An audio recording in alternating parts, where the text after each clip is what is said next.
British Army in the 18th century did not have a formal system of education for officers, the majority of which whom purchased their commissions. The Royal Artillery and the Engineers did have training in the form of the Royal Military Academy at Woolwich, England, but the vast majority of infantry, cavalry officers did not receive that kind of education.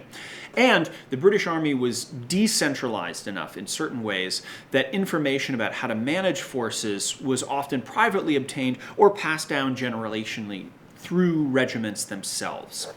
This particular volume right here is quite interesting because it's one of the attempts of an officer within the British Army to create a volume that could fill those gaps in education and provide officers with a detailed set of information about how to perform their jobs in the Army of the 18th century. This is Bennett Cuthbertson's System for the Complete Interior Management and Economy of a Battalion of Infantry.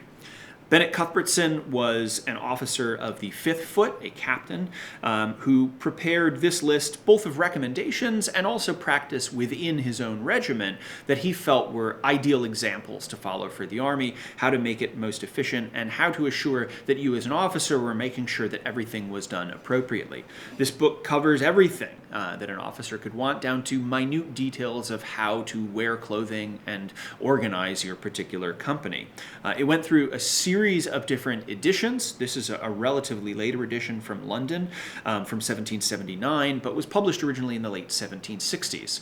That suggests to us that it met a wide audience for British Army officers who wanted to see this material, and it evolved to meet the growing needs of the British Army. So later editions like this incorporated information about the new light infantry companies that had been attached to the British Army at the beginning of the 1770s, which did not yet exist when Cuthbertson wrote his first edition of this treatise.